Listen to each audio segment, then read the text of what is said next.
Hello বন্ধুরা, কেমন আছো সকলে?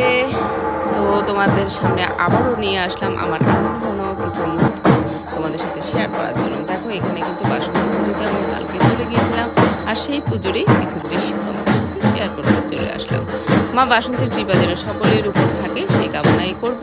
তো আমিও চলে গেলাম মাকে একটু প্রণাম করে আসার জন্য। তো মায়ের সামনে একটুখানি দীপ তো জ্বালাতেই হবে, সকলেই চলে গেছে। দেখো, এখানে কিন্তু ছোট্ট দুটো কচি কাচাও রয়েছে, তো ভালোই লাগছে।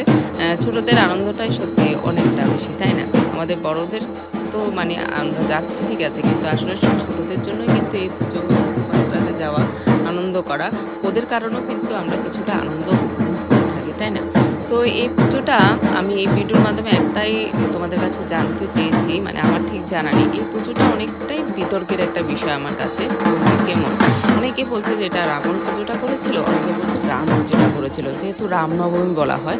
তো আমার কাছে মনে হচ্ছে রামনবমী মানে হলো কিন্তু রামের জন্মতিথি, বিধায় কিন্তু রামনবমী হিসেবে পালন করা হয়, সেটা আমার কাছে মনে হয় আর কি। তো অনেকে বলছে এই পুজোটাও নাকি রাম করেছিল, কিন্তু আমার কিন্তু মনে হচ্ছে যে শরৎকালে যে বোধনটা, অকাল বোধন যেটা বলা হয়, শরৎকালে যে দুর্গা পূজাটা হয়, সেটা বোধহয় রামচন্দ্র করেছিলেন। কিন্তু অনেকেই বলে যে এই পুজোটাও নাকি রামচন্দ্র করেছিল, আবার অনেকে বলে এই পুজোটা নাকি রাবণ করেছিল। তো আমার ঠিক জানা নেই আসলে পুজোটা কে করেছিল। তো তোমাদের যদি এই বিষয়ে কোনো কিছু মতামত থাকে, অবশ্যই কিন্তু আমার কমেন্টস বক্সে এসে জানিয়ে যাবে, বুঝেছো? আসলে পুজোটা কে করেছিল, এটা কি শুধুমাত্র মানে নর্মাল যে শারদীয় পুজো হয় সেই পুজোটার সাথে কি এই পুজোটার কোনো মিল আছে, বা এই পুজোটা কি শুধুমাত্র বারোয়ারি পুজো নয়? মানে এই পুজোটা দুর্গা মায়ের আরাধনা, দুর্গা মায়ের সৃষ্টি তো অনেক আগে থেকে মানুষের মনে হয়েছিল।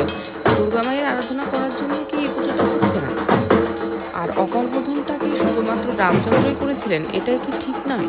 আমার কাছে তো মনে হয় যে অকাল বোধনটা যেটা শরৎকালে দুর্গা পুজো হয়, সেটাই রামচন্দ্র করেছিলেন।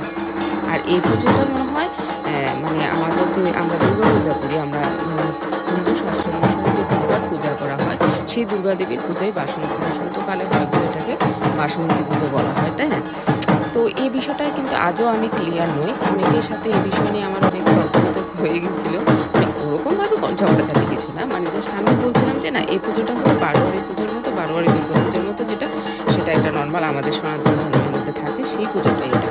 আর অনেকে বলছে যে এই পুজোটা নাকি রামচন্দ্র করেছিলেন, এই জন্য এই পুজোর মধ্যেই রামনবমী করা হয়। তো আমার কাছে মনে হচ্ছে রামনবমীটা রামের জন্মতিথি হিসেবেই পালন করা হয়। হ্যাঁ, আর শ্রী রামচন্দ্রের তিথি হলো এই সময়, এটাই রামনবমী হিসেবে বলা হয়। তো তোমাদের কিন্তু এই মতামত আমাকে অবশ্যই জানিয়ে যাবে, তোমরা কে কে জানো এই পুজো আসলে কে করেছিল, আমাকে প্লিজ প্লিজ একটুখানি বলবে, কেমন? তো সবাই ভালো থেকো, সুস্থ থেকো। আমার এই ভিডিও তোমাদের কেমন লাগলো, আর আমার প্রশ্নের উত্তর কিন্তু অবশ্যই সকলে দিয়ে যাবে।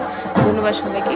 সবাই আরও একবার অনেক অনেক শুভেচ্ছা, রামনবমী প্রীতি ও শুভেচ্ছা জানিয়ে কিন্তু আমি আজকের মতো অন্তত তোমাদের কাছ থেকে ছুটি চেয়ে নিচ্ছি। তোমাদের এই সময় দিয়ে যে আমার ভিডিওটা দেখো বা বলে যাও কমেন্টস করে, সত্যি অসংখ্য ধন্যবাদ তার জন্য তোমাদেরকে।